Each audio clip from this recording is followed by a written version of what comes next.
Ah, FNAF World, what delicious, delicious garbage you have forsaken upon me. Objectively, FNAF World is a messy, poorly coded, poorly balanced, slapped-together game that Scott Cawthon considers his biggest failure in his time developing for the Five Nights at Freddy's franchise. It was so bad that he made it free, and provided 2 content updates as an apology for it being so shitty. And I love it with all my little heart.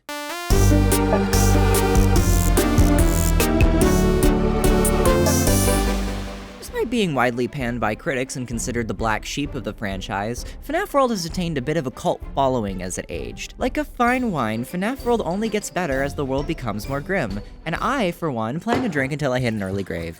The bastard child of Freddy Fazbear and Scott Cawthon certainly has its problems, but I can't help but love its faults and all. Yeah, it's a really good piece of art. I think this game, compared to any other entry in the entire FNAF franchise, feels the most like something made by Scott Cawthon. A lot of the original appeal in those first 6 FNAF games is in its art style. Having that very outdated CG aesthetic is what impelled Scott to make FNAF in the first place. It's easier to hide in those original games because the characters are meant to look like robotic monsters, but FNAF World goes for something much closer to his older works being like a wacky adventure game. It really is if you just had like Scott Cawthon's essence injected into your veins. I have the strong urge to give Mitch McConnell $5,000.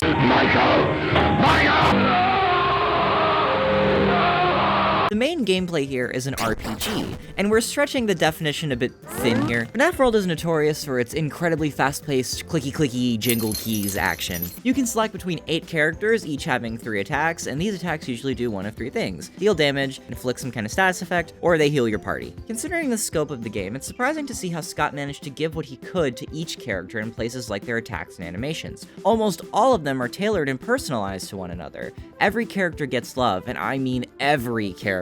Scott really covered almost all grounds in terms of characters for this game. Unless your name is Nightmare Mangle. Despite being a FNAF game, there isn't really much of a story here. The thinly veiled main story is just, whoa, something weird happened on the flip side, now go beat the big bad owl at the end of the game.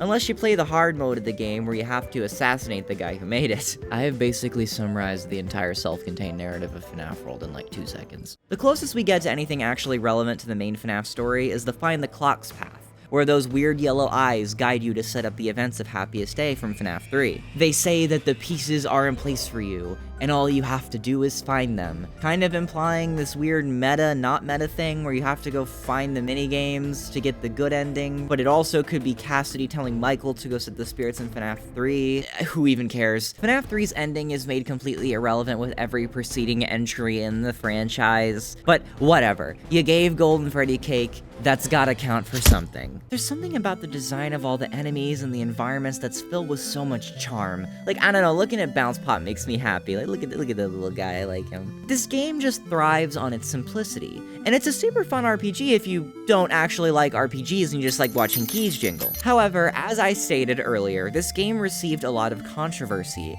as it initially was released on Steam for $10 and looks like this. So yeah, people were kind of pissed. For one, the game was advertised in trailers as being fully 3D, with all these models and environments. And for 2, I think hardcore FNAF fans at the time already saw the troll demo Scott made, and were taken aback when the full game really didn't look that different. Oh god. Mini pig! On top of that, the game was super buggy and clunky, and it really wasn't what people were looking for coming off of FNAF 4. This game was buttfuck confusing, and the box might be the hardest anyone's ever been narratively edged. The little lore this game does give us is pretty meaningless, even for the time. So Scott Cawthon took this like a normal person.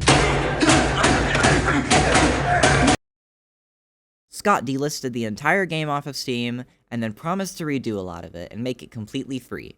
Which he did. Like, I gotta give Scott Cawthon some props. That's a pretty ballsy move for a series that really hadn't cemented its place as a full franchise yet. The FNAF financial well could have dried up at any point in the future, and I bet only 10% of FNAF fans actually bought the game anyway, since most probably just watch Markiplier play it instead. Scott in the early FNAF years did a lot of goodwill, charisma farming, if you couldn't tell.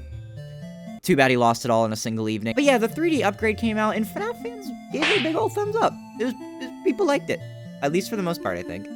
I did anyway. After working on the remake, Scott decided to make an update 2, which dropped in May of 2016. This also features a lot of FNAF World's quirks, albeit much more meta, and the first instance of a proper voice cast in the FNAF franchise. It's kind of funny, both voice acting and the idea of having an original soundtrack for FNAF got its start in FNAF World of all games. You go to the backstage Halloween area that adds a whole new row of characters, some silly minigames, and the final boss is a stupid talking rainbow that likes to yell at you and degrade you and call you a failure, and this is my fan art of Chica's Magic Rainbow if she was real. After some minor patches and a really shitty mobile port, FNAF World was largely forgotten, left to collect dust in the creaking halls of Game Jolt until the heat death of the universe, yet being kept conscious by very few and far between references. Still breathing, still aware, yet idle. However, I never forgot how much I love FNAF World. Despite being very poorly thrown together, I and many others truly loved the charm of this game, including Kellen Goff. What is the best Five Nights at Freddy's video game? Ooh, I like FNAF World a lot. Dude, you like FNAF World? Kellen, bro, I knew I liked you, dude. Come here, bring it in, brother. I and many others have asked time and time again for a follow-up to the original FNAF World, a sequel, remaster, anything. And it's basically been radio silence. Except for that one time, I guess. Sounds like a classic. Someone should totally do a sequel. That's what I've been saying as well, Scott. Where's the fucking money, shithead? Oh, it's down there somewhere. Let me take another look. So, like FNAF fans do, they take on the challenge of making it themselves. Not to discredit the many attempts to remaster or expand upon the original, but one in particular truly stuck out to me. FNAF World Refreshed.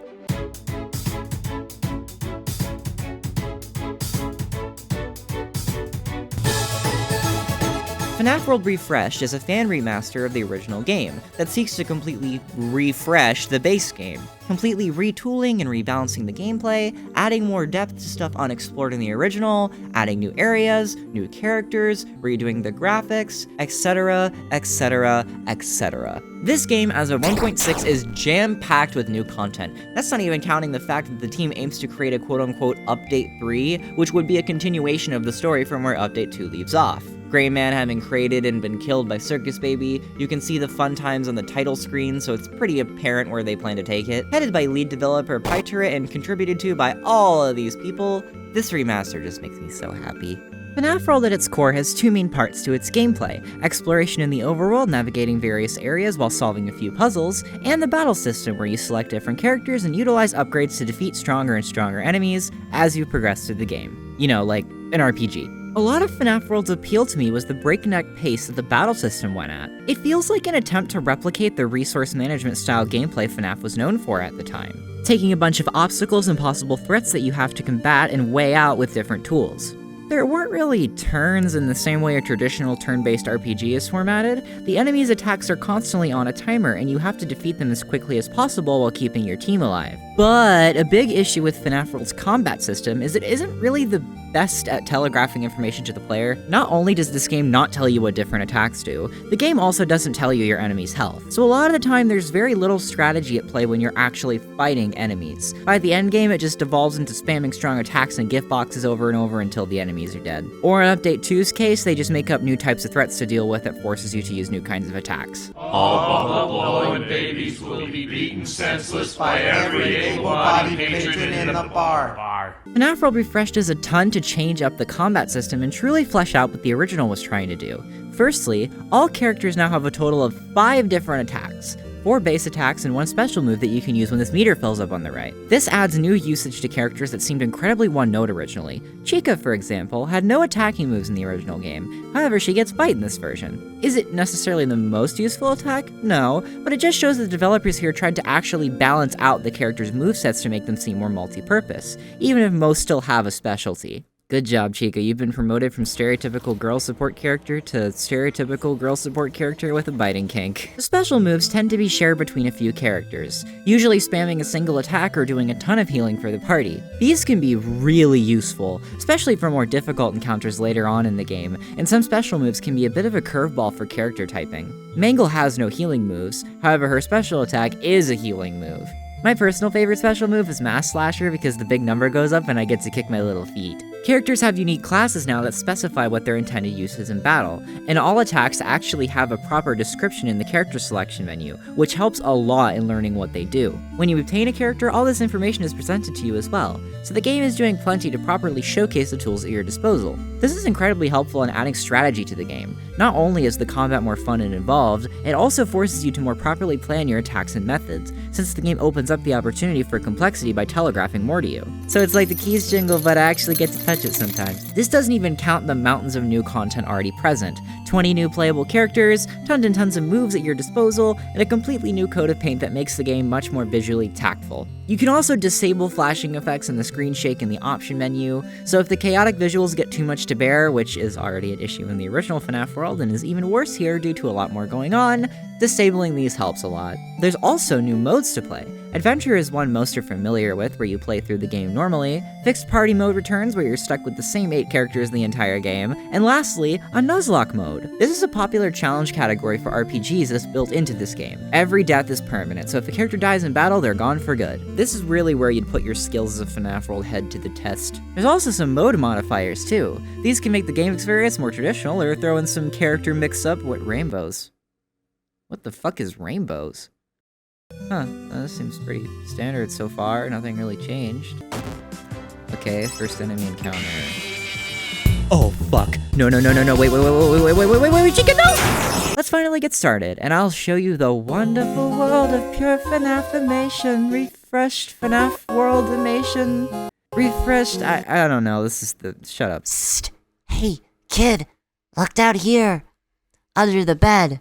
Hey, there's fucking roaches down there. Hey, it's me, little Tracy, here to tell you about the Spacey Tracy Patreon. Wow! If you like this video and want to see more of them, go support the Patreon. It's only $5 a month, and you get sneak previews of videos early, and tons of updates on what we're working on. You also get access to special content from Tracy's Plushverse, the second channel. So you get 2 channels in one Patreon. That's like $2.50 per channel. That's a fucking steal. You also get access to these videos ad-free, so you don't get interrupted by shit like this. So if you think it's worth it, go support the Patreon. I gotta go eat another roach. I gotta eat my dinner. Goodbye.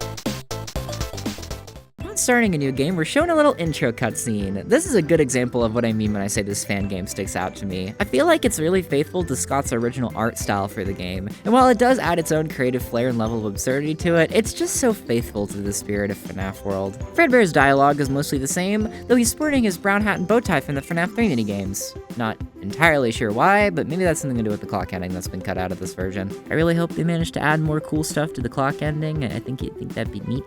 Fredbear now talks and samples from Chris McCullough's voice lines that were in Foxy Fighters. I really like this little touch. It's similar to how Banjo-Kazooie handles its text boxes. It's cute. Or I guess for the new gens out there, it's like a fucking Deltarune or something. Is it Tenna? Fredbear tells you that something has gone horribly wrong on the flip side, and we have to go investigate. You can also skip his dialogue in this version. Oh shit, dude, I'm sorry. I didn't mean to interrupt you, dude. Oh my god, he gets really sad when you want to skip the dialogue. The overworld has been given a pretty big overhaul. The first 2 areas have been entirely reshifted around, and the visual upgrades make it look super clean. You can also bust a little move as Freddy. Ooh, I like this. I'd love to see them add more emotes for Freddy, and maybe you can collect them around the map or something. You can go and test your arsenal with these little training dummies, another incredibly helpful tool to be able to learn what all the moves do. This version of the game adds waves to fights. You can encounter up to 4 in every battle, which helps balance out the difficulty. Oh hey, it's Protocol! Protocol was an enemy from the original FNAF World trailer that never actually made it to the final game, being a variant of Prototype. He only ever shows up in said trailer in FNAF World's Troll game, which is the only reason we even know his name to begin with. He's dead. When you unlock a character, an NPC of them gets added to the map. These have a lot of fun flavor dialogue in addition to the signage around your map that tells you about the world and gives you tips for puzzles and mechanics. It just helps make the world feel more alive. When entering the flipside areas, they've been visually upgraded. You also have a faster movement speed, and you can actually move diagonally. It makes these puzzles much less of a drag. Once you get to chop these woods, you can tell it's been made a bit bigger. And you have a new boss to fight, Toadcap. I like this design a lot, he's cute.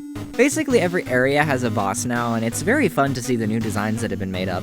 Arriving in the dusting fields, you can actually enter the cave and find a brand new area. The Ice Caves. The Ice Caves were actually a scrapped area from the original game that soundtrack was teased on FNAFworld.com back in the day. This got brought back for FNAF World Refreshed. As Fredbear says, you can find a handful of very strong chips if you're willing to get through the tougher area. New enemies and a Freddy Frostbear inspired boss make this part pretty tough. It's meant more for the middle of the game, I think. I actually ended up going here at the end of my playthrough, which is why I have all the strong endgame characters in my footage. Kill Frosty.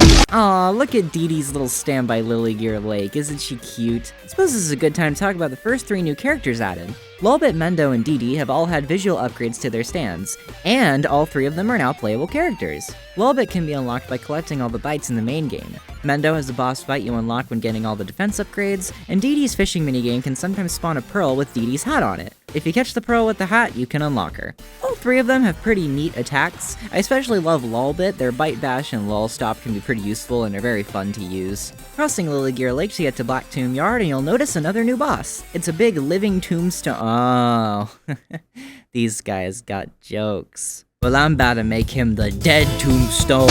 Alright, entering the next flipside area. Wait, hold on a minute, this doesn't seem right. Oh hey, Wither Golden Freddy and the weird toy box from FNAF 3. How's the weather? Oh, so they added the weird part box from FNAF 3 as a character. I actually really like them. They have a similar vibe to Paper Pals, but their gimmick is that they have no specific attacks. They have a pool of attacks they cycle through and you have to pick from. It's a pretty risky character to use, but a cute challenge. Wither Golden Freddy doesn't have anything too special going on, but it's nice to have him here. By comparison, he's more of an attacking character than regular Golden Freddy. And now that we've arrived at Pinwheel Circus, I can talk about another huge addition to the game. Getting to the north end of Pinwheel Circus, you'll find another character stand, Candy Cadets. Here you get access to 3 minigames in order to earn tickets. First of the minigames is Endless Mode, and it's pretty self-explanatory. You fight roughly 30 waves of enemies from each area with your selected party. Eventually, after clearing 10 waves, you unlock Candy Cadet. This is definitely the best way to farm tickets by the end game. Next is Find Willy, where you have to search around a multitude of 8-bit landscapes before the timer runs out, looking for Purple Guy and the Colorful Crew. Who are the Colorful Crew, you ask? Lastly, we have Bonnie's Jam, which is a rhythm game that features a handful of FNAF fan songs to select from. I really want to play I'm not really good at these games, but it's okay. It's the fucking... They have the fucking background! They have the fucking background! This is a really cute idea for a minigame. Too bad I really do not like the Friday Night Funkin' styled control scheme they chose for this. I've never been particularly great at rhythm games, but the way the arrows are aligned and how they intend to match up on the keyboard always messes with my brain particularly. I just cannot get used to how awkward it feels to play. Personally, I'd like it if they had the option for a layout more similar to Guitar Hero or Fortnite Festival. It just clicks a lot better with me. Though apparently this minigame is getting removed eventually, which does suck. Because I actually think this is a really neat idea. This would be another unlockable I think would benefit from finding around the world map, or through like achievements or something. Pretty sure the reason this is getting cut is because the note timing does completely fuck up if you enable VSync. And I'm pretty sure click team limitations prevent this from being fixed. So I get why this is probably getting scrapped even if it's unfortunate. I like Candy Cadet's little minigame tent. I think it'd be cool to tie exploration of the world map or achievements to unlocking stuff for minigames. They seem a little disconnected from the main game right now, but at least you obtain tickets for beating them. Speaking of, once you actually obtain the tickets, you get to spend them on character skins. The skin selection so far in this game is incredibly diverse. There's skins for characters from FNAF AR, fan designs and hoaxes, memes, fan game characters, and I don't like the way this one looks at me. You also have the option to toggle to the original versions of the characters that have been remodeled for free, so in case you missed the old Wither designs or Springtrap, you can switch to them right when you start the game. A handful of actual FNAF characters do get stuck on skin territory, unfortunately, such as L-Chip for Chipper, Handy Unit for Candy Cadet, Carney for Rockstar Freddy, Glitchtrap for Spring Bonnie, and oh hey, Jackie! I honestly was not expecting to see her at all since she's such a new character. She's a skin swap for Security Puppet. However, I am going to swiftly move on, because I haven't acknowledged some of these characters yet. Making our way through the Pinwheel Funhouse, we can encounter 2 more characters. Sparky the dog. Cool to see fan characters get some representation. I didn't end up using him too much, but he's neat. There's also skins for Bub and Fetch too, so it's awesome to see all the FNAF dog characters getting some love. And Phone Guy. They gave a big blue phone little stick arms and legs. Truly, this is the pinnacle of character design. I like Phone Guy quite a lot. He actually is more similar to Coffee Pot than anything, along with another new character I'll get to later. Ooh, spooky teaser. After flip-siding some more and getting to Pork Patch's lair, he is not here.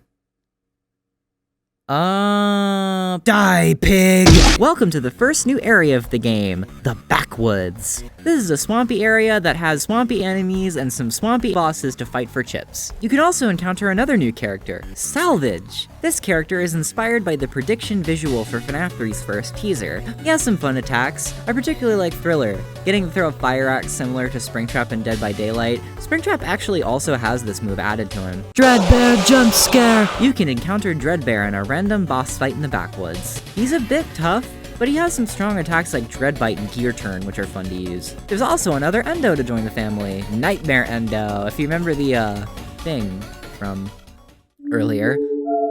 I really like the little guys in Munchie's X, this is good. After entering the cave at the north side of the Backwoods, you'll find yourself in the Withering Dunes.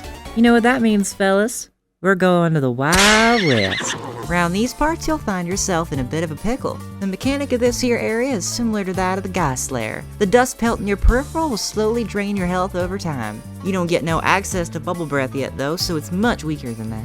And you still gotta pay mind to your health or else you'll be biting the dust you're racing against. Okay, I'm done. I can't do that accent anymore. What's next? Oh yeah! One incredibly long block-pushing puzzle later, you fight the Mad Coyote, who seems to have stolen Pork Patch's key. I'm sorry, buddy, but better luck next time. The key isn't all that's left in the Withering Dunes, though. This area is home to the set of brand new Pizzeria Simulator characters. Rockstar Freddy, Bonnie, Chica, and Foxy, as well as Lefty, Helpy, and Security Puppet. All of them have at least 1 or 2 new attacks to their name, just an incredibly fun set of new characters to use. I'd seriously recommend giving them all a shot. I ended up using Lefty a lot during my playthrough since he's pretty strong. Helpy is also just absolutely perfect. His stupid little idle animation is the best. He also has a move called Into the Pit, where you have the chance to kill him. Now that we have the key, we get to fight all the super bosses! All sporting new updated designs, the super bosses are so much cooler than in the original game. Helps these fights stand out way more. I particularly love the new Endo design the most. He looks awesome.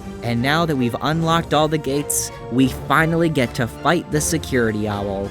And I'm gonna be honest, these endings are basically all the same. While most of FNAF World Refreshed's endings are visually enhanced, they all remain mostly the same. The Anim Dude boss fight is probably the most changed, adding some cool particles and dialogue boxes during the fight. This animated cutscene before his dialogue is very neat too. Apparently there are more cutscenes planned, so I think it'll be interesting to see where they're added. This is obviously something that would take longer to work out, but I think adding a bit more finality and beefing up the endings could help them be more impactful. The Anim Dude fight is a good example. I think there's a good amount of stuff added here. As a random example, it was actually in an older build of the game, the Universe ending, the one where you talk to Fredbear as Fredbear, used to have an exclusive boss fight before completing the ending until that got cut. I really hope they bring this back. Does it add that much? Not exactly, but these little endings being enhanced would add a ton more to the game, and I think make getting these trophies a lot more worth it. I don't know why this turned into a pitch. Let's move on. Scott opens his big dumb mouth telling us about the Halloween characters, and we get to move on to Update 2, baby!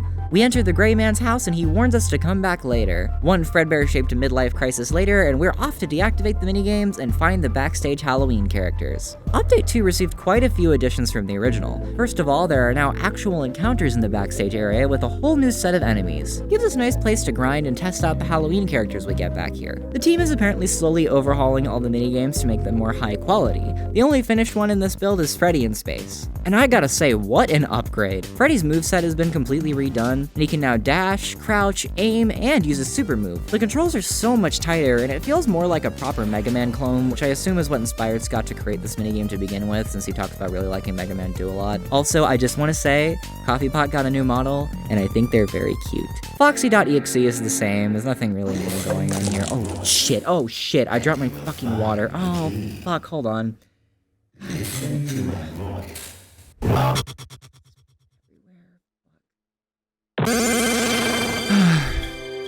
What happened? Foxy Fighters also remains mostly unchanged besides having a proper health bar now, which is pretty crucial, as the only way to obtain Nightmare Mangle is by doing really poorly. Getting a C rank is the only way to get Nightmare Mangle, so you just have to do nothing for 4 minutes and then take damage from Soul Dozer. Nightmare Mangle has some pretty cool attacks. Also, yeah, FanLad is goated, I love him. I don't know what it is about Chica's Magic Rainbow, guys, but I'm sweating a lot more than normal. Fuck, now that we finally have all the Halloween characters assembled, we can go and fight the Purple Geist. This is it, the final challenge. I get to take my frustrations out on the rainbow now. Time to use all my strength.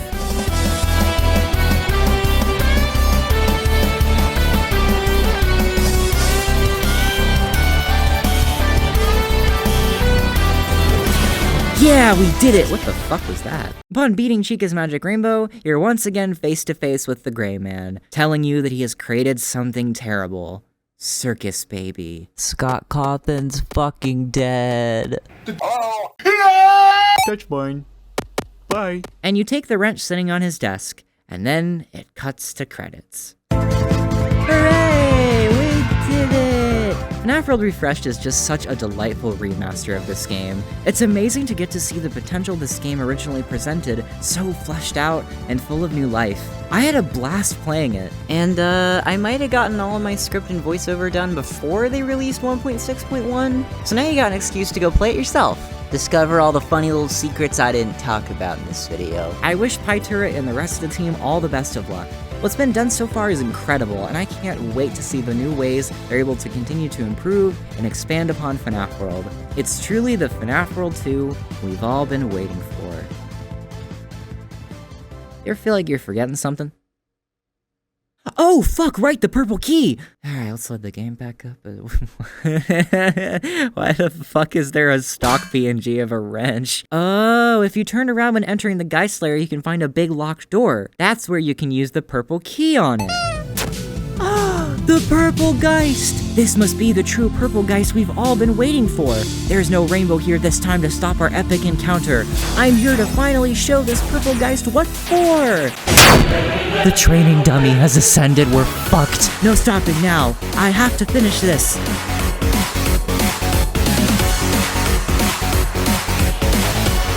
He's there, come on. Yes! What?